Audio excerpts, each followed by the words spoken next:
C'est l'une des nouveautés fiscales de ce début d'année 2019, le prélèvement à la source. On en parle avec Alexandre Boutin. Bonjour. Bonjour David. Bon, pour celles et ceux qui n'ont pas entendu parler du prélèvement à la source, qui sont bunkerisés pendant quelques mois, on rappelle quand même le principe du PS, le prélèvement à la source, un changement non pas dans le niveau d'imposition, mais dans la façon de collecter l'impôt. Oui, effectivement, il s'agit d'une nouveauté sur les modalités de recouvrement de l'impôt sur le revenu. Il n'y a pas de modification sur les modalités déclaratives ni sur les modalités de calcul. Par contre, à partir du 1er janvier, les salaires, les revenus des indépendants, les bénéfices industriels et commerciaux, les bénéfices non commerciaux, les BA, les revenus des chefs d'entreprise, des gérants de SARL, vont être soumis au prélèvement à la source. Ouais. J'imagine, là, pour celles et ceux qui nous regardent, qui sont salariés, comment est-ce qu'on s'assure, justement, en tant que salarié, qu'on a été correctement prélevé? La question est légitime. Comment savoir s'il n'y a pas une erreur? Comment est-ce qu'on vérifie? Et puis éventuellement, quel recours? Alors normalement, lorsque les salariés ont fait leur déclaration de revenus en 2018, ils ont eu leur taux qu'ils ont pu individualiser, ou ils ont eu le taux de droit commun.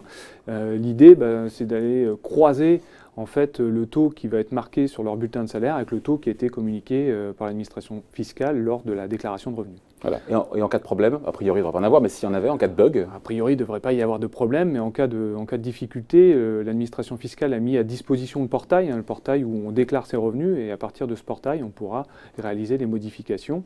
Le portail communique les informations à l'administration fiscale communique à l'employeur le taux, et in fine, c'est impacté sur le bulletin de salaire. On rappelle évidemment que les revenus autres que salariés, enfin les revenus financiers de placement, ils ne sont pas dedans. Non, les revenus financiers ne sont pas dedans. Par contre, les revenus fonciers sont soumis au prélèvement à la source. Les revenus financiers sont aujourd'hui assujettis de droit à une nouvelle taxe, la flat tax, le prélèvement forfaitaire unique, et puis éventuellement sur option au barème progressif de l'impôt sur le revenu. Mais ils ne sont pas assujettis au prélèvement à la source. Comme on dit en cas de modification de sa situation, je divorce, je me marie, j'ai des enfants, si mes revenus varient, là encore, comment ça se passe? On peut faire moduler le taux du prélèvement à la source? Oui, l'idée du prélèvement à la source, c'est d'adapter sa situation à celle de l'impôt. Donc à travers le portail dont je viens de parler, on aura la possibilité d'aller déclarer un changement de situation, une variation de revenus, pour aller adapter le taux auquel on est confronté à celui qui s'applique directement sur la rémunération. Ouais, d'ailleurs, variation dans les deux sens, au passage. Oui, à la hausse et à la baisse. C'est un peu plus contraignant à la baisse qu'à la hausse, puisque à la baisse, il y a une variation minimum de 10% et de 200 €. À la baisse, c'est-à-dire qu'on a trop payé, en fait. Oui, qu'on va trop payer, qu'on essaie d'adapter son impôt à la baisse. Donc il y a des critères pour pouvoir diminuer son niveau d'imposition, contrairement à une augmentation de son imposition. C'est une surprise, ça. Bizarrement. Bizarrement. Pour ceux qui bénéficient des crédits d'impôt, qu'est-ce qu'on peut leur dire? Une aide à domicile, ceux qui ont investi dans l'immobilier défiscalisé, le conseil, c'est quoi? Alors le taux du prélèvement à la source n'intègre pas ces crédits et réductions d'impôt. Le mode de restitution de ces avantages fiscaux a été vivement critiqué dans la mouture initiale du prélèvement à la source. Ça a été adapté sur la dernière loi de finances, puisque ces avantages fiscaux seront restitués à hauteur de 60% au 15 janvier et à hauteur de 40% courant juillet. Ouais. La question se pose sinon, c'est un truc qui revient souvent pour celles et ceux qui ont l'ambition de souscrire un crédit immobilier.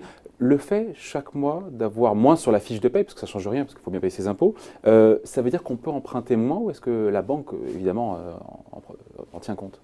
Ça ne change rien, le bulletin de salaire restera le même avec le revenu net à percevoir. Psychologiquement, il y a un impact, puisque ce qui arrive sur le compte, ce qui virait du compte de l'employeur vers le compte du salarié est un peu moins important, mais globalement, on aurait dû s'acquitter de toute façon. Mais du point de vue de la banque qui veut prêter, est-ce qu'elle prêtera moins parce que le net, facialement, est... Les analyses des dossiers de financement restent sur les mêmes ratios budgétaires, à savoir le fameux taux d'endettement à 33%. Après, chaque banque a plus ou moins ses critères en termes de charges et de revenus, mais ça ne devrait pas impacter les capacités d'endettement. Ouais. Dernier point pour les chefs d'entreprise qui éventuellement peut-être ont voulu se verser des revenus exceptionnels en 2018, ils passeront pas entre les mailles du filet, je veux dire, le fisc va veiller. On aurait pu croire à une année blanche sur l'intégralité des revenus, donc l'idée de se verser un revenu plus important que les années précédentes a été bien évidemment pris en compte par l'administration fiscale. Parce que le revenu en fait, de 2018 n'est pas imposable. Tout à fait, avec l'année blanche. Avec l'année blanche.